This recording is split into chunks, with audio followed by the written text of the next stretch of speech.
यशोमती मैया के नंद लाला।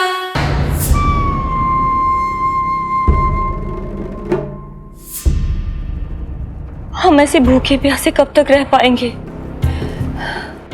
कंठ सूख रहा है, जठराग्नि मेरे उदर को जला रही है। अन्न और जल के बिना यदि एक भी दिन और रहना पड़ गया तो मेरे तो प्राण ही निकल जाएंगे। महाराज कंस जिस विचारधारा पे विश्वास रखते थे उसे ही भूल गए हैं। वो ये भूल गए हैं कि युद्ध करने के लिए और उसे पराजित करके स्वयं विजयी होने के लिए स्वयं जीवित रहना आवश्यक होता है।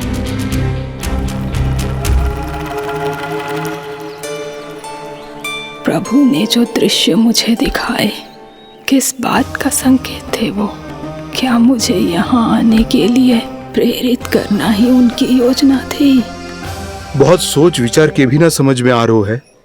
कंस ने, उस व्यापारी ने हमारे साथ जो षड्यंत्र रचो है ना, वो आते कैसे बचेंगे? पर घर में सब स्त्रियां चिंतित हैं।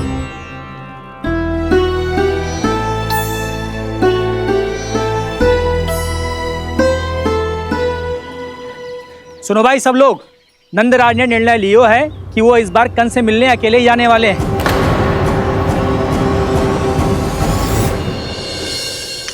पहले ही वो गांव वालों से सारा दूध दही माखन हड़प चुके हैं। अब आप और मटकियां क्यों ले जा रहे हो उस दुष्ट के लिए? यशोदा, वो दुष्ट है, अत्याचारी, पर है तो हमारे महाराज ही ना। वैसे खाली हाथ थोड़ी ना जा सकते। तुम अपना ध्यान रखना। सुनो जी, मुझे पता है कि मुझे श्री नारायण पे विश्वास रखना चाहिए, बल्कि मैं भी तो यही समझा रही थी इन गोपियों को। पर पता ना क्यों मुझे लग रहा है इसके पीछे उसका कुछ बहुत बड़ा षड्यंत्र है। ना तो आपको अकेले क्यों बुलाता वो? मैं जानता हूं यशोदा, उसने मुझे क्यों बुलाया, पर मैं तुम्हें ना बता सकता। मैं ना चाहता हूं कि तुम चिंता करो।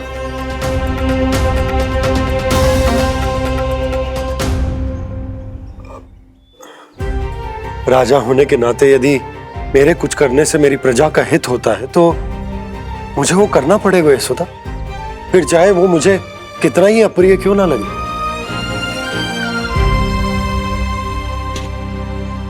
हे नारायण, मेरी दुविधा दूर करो।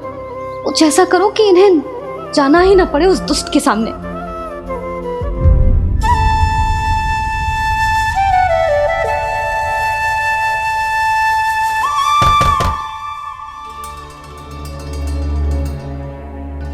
जी इतनी सुबह कौन हो सकता है?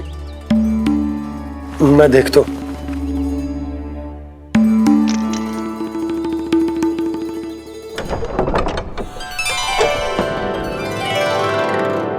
पूर्णा मासी, आप? यशोदा,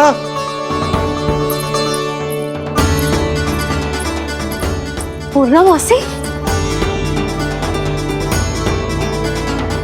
इतने दिनों बाद? क्या होगा मौसी? सब कुछ कुशल तो है? मैं तो बस इतना जानती हूँ नंदराज, ये लोग आपसे मिलना चाहते थे। कौन?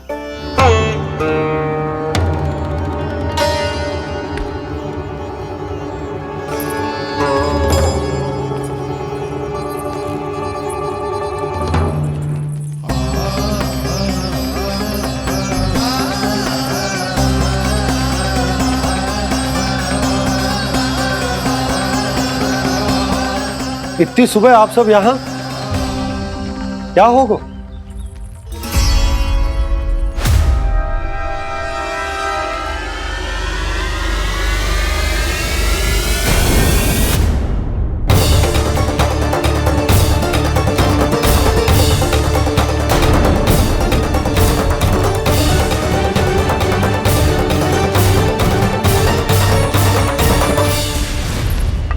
हमारे भोले भाले गोकुल वासियों को फंसाने के बाद यहाँ आने का साहस कैसे करो तूने?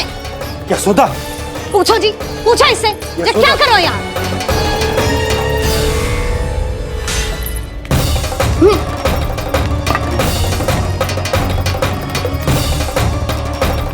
इनकी जे दशा आप सबने तो ना की। नहीं नहीं, इनमें इनका कोई दोष नहीं है। हमारा बस चलता तो इससे भी बुरी दशा करते। ये सब तो मेरी करनी का फल है नंदराज।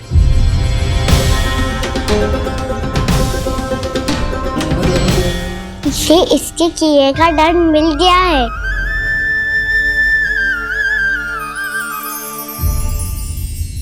मुझे क्षमा कर दीजिए नंद महाराज, बहुत बड़ी भूल हो गई मुझसे।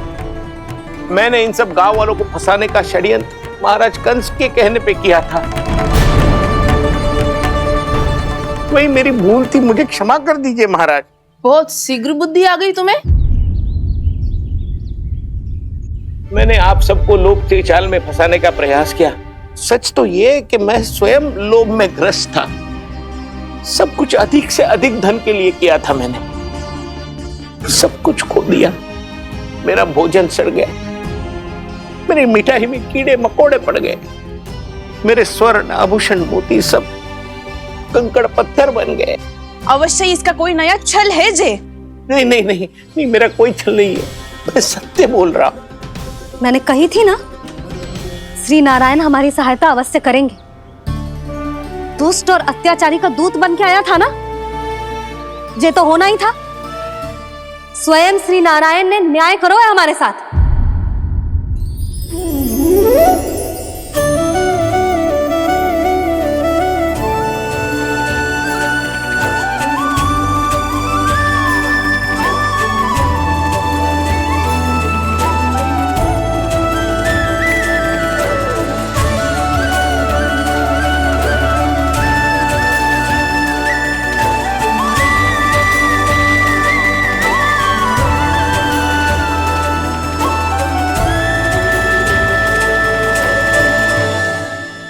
आप बिल्कुल सही कह रही है। वैसे तो कर्मों का फल मरने के बाद मिल रहा है, लेकिन आपके श्री नारायण ने मुझे इसी जन्म मेरे कर्मों का फल दे दिया, कर्मों का दंड दे दिया। आपका बहुत बहुत धन्यवाद श्री नारायण, बहुत कृपा की हो आपने। पर इसका अर्थ ये ना है कि हम सबने आपको क्षमा कर दिया है। मैं यहाँ क्षमा के लिए नहीं आया हूँ नंदरानी। तो फिर किस लिए आए हैं?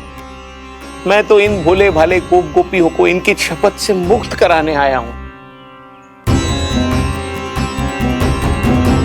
पर इन सब ने वो शपथ अपनी इच्छा से ली थी, आप उसे कैसे मुक्त करा सकते हो?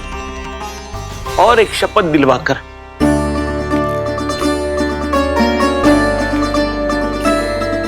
आप लोगों ने भगवान श्री नारायण को साक्षी मानकर यह शपथ ली थी कि आपका सारा दही, दूध, घी, माखन आप केवल मुझे और मुझे ही देंगे। आज उसी भगवान श्री नारायण को साक्षी मानकर मैं आपको शपथ दिलवाता हूं कि आपका सारा दही, दूध, घी, माखन उसमें से एक कण भी आप मुझे नहीं देंगे। प्रतीक्षा क्या कर रहे हो आप सब? शपथ लो। हाँ हाँ,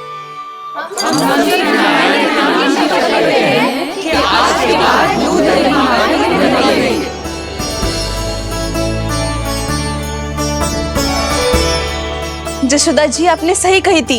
हम बस श्री नारायण पर विश्वास रखें तो सारे कार्य सज जाते हैं।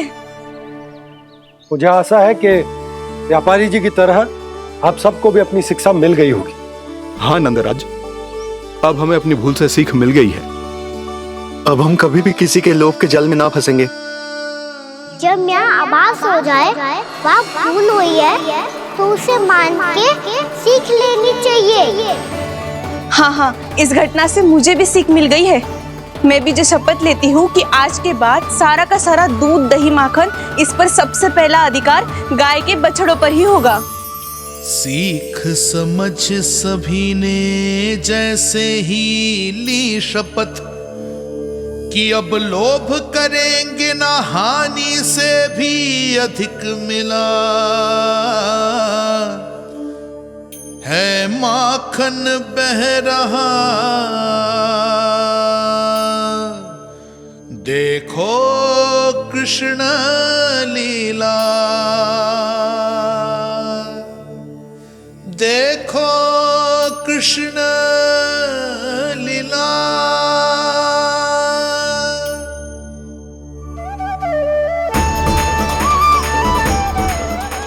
हाँ, और हम दोनों भी श्री नारायण की शपथ लेते हैं, दूध दही माखन बेचने के लिए हम बाद में बचाएंगे और पहले अपने बालकों को पेट भर के खिलाएंगे।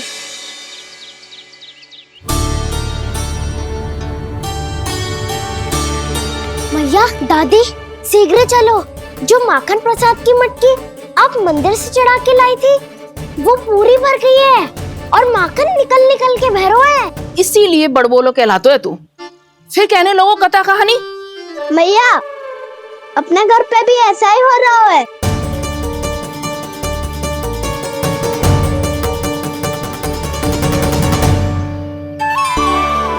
यशोदा, वो देख तुम्हारी माखन की मटकियां।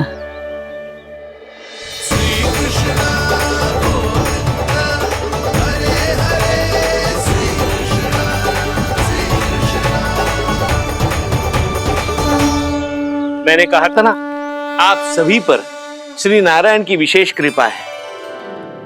जैसे ही आप सबने अपनी भूल स्वीकार कर ली, भगवान ने आपके माखन की सारी हानि पूरी कर दी।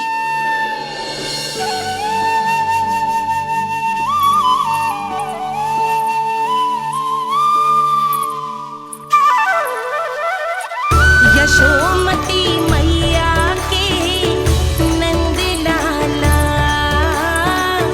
यशोमती मैया के नंद लाला, यशोमती मैया के नंद लाला,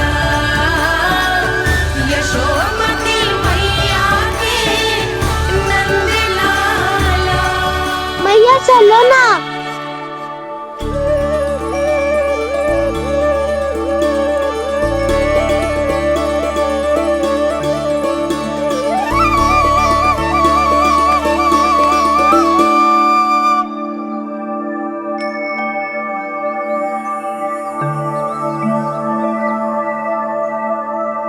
कौन से कान्हा पे विश्वास करूं मैं? उस सियाने पे जो कुछ ही समय पहले अपनी लीला दिखा रहा था, या उस निर्दोष पे जो आसपास की हर घटना से अनभिज्ञ बैठो है।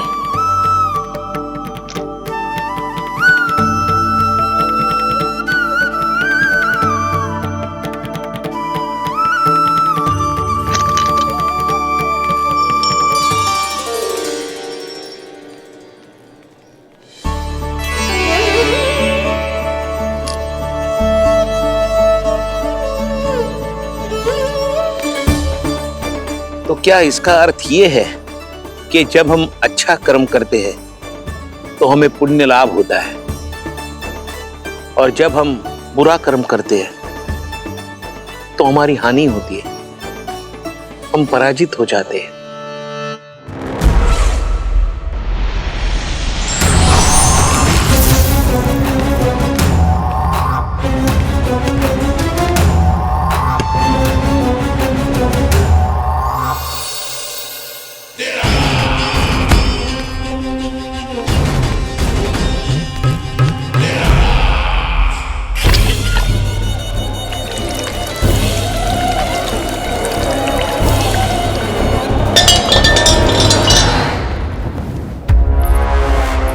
अस्ति प्राप्ति। मैंने कहा था ना, ये सारी माया उस विष्णु अवतार की है। अरे वो तो इतना भी शक्तिशाली नहीं है कि अपनी ही माया का प्रयोग पर्याप्त समय तक कर पाए और मुझे पराजय स्वीकार करने पर विवश कर पाए।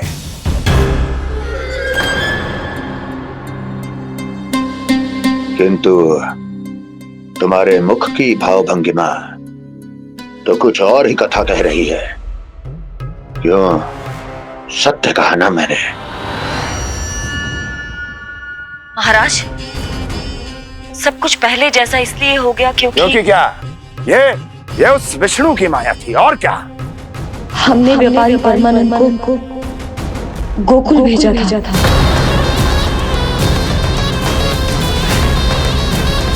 हमने व्यापारी परमानंद को गोकुल भेजा था ताकि वो गोकुल वासियों को अपने साथ व्यापार करने के वचन से मुक्त कर सके।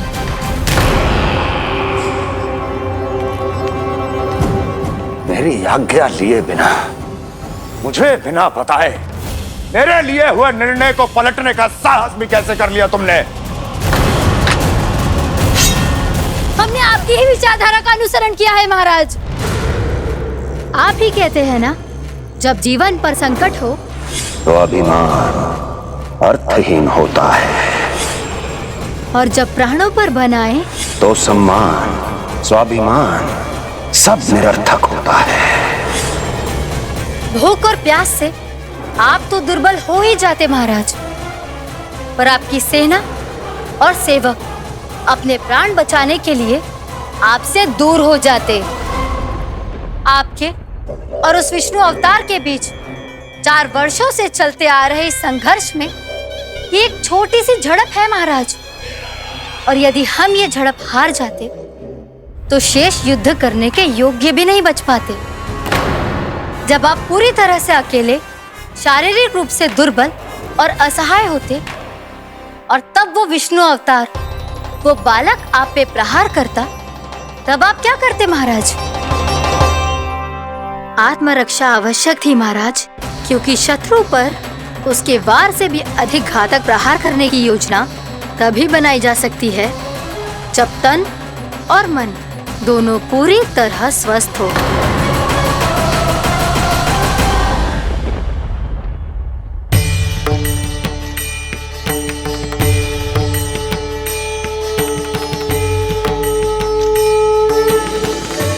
सच्ची बताओ, जैसा आप ही ने कियो है ना? आप बहुत दूर से आई हो ना, भूख लगी होगी। मैं माखन लाऊं? आज पूरे गोकुल में माखन बह रहा है। इसके पीछे आप ही की लीला है ना? मैं अभी माखन लाता हूँ।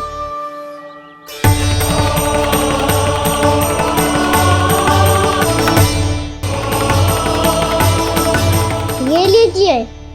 बताओ ना, पूरे गांव में प्रसन्नता की बयार बह रही है। हर ग्रामवासी के मुख पर हर्ष और उल्लास दमक रहा है। ये सब आप ही का चमत्कार है ना?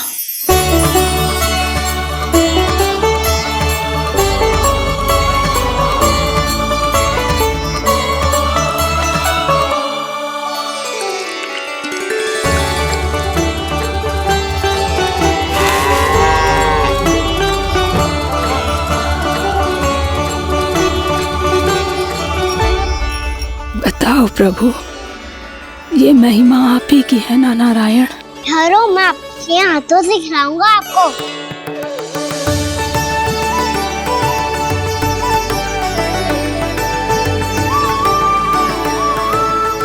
बताओ ना प्रभु, आप लालन करवाने आए हो या सबका पालन करने आए हो? बोलो ना प्रभु, बताओ ना।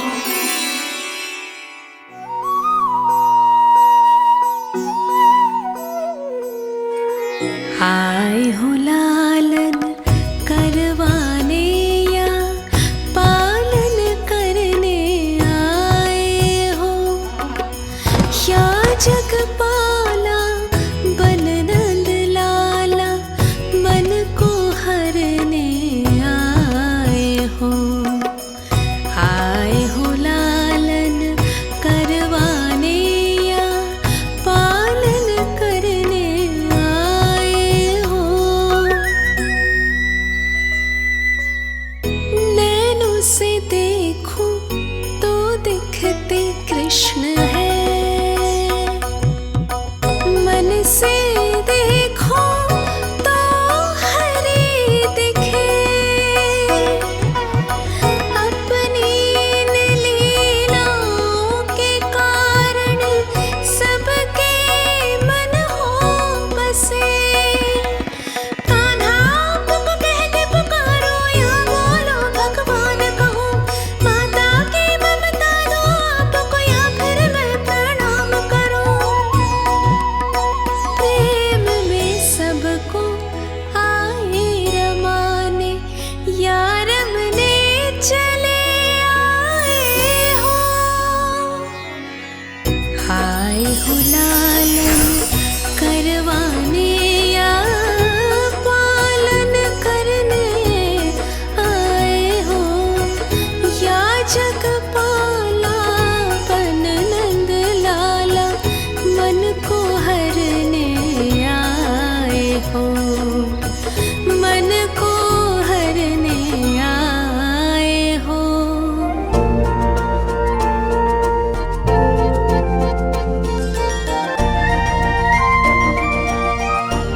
बताओ ना प्रभु, कब दोगे मेरे प्रश्नों का उत्तर?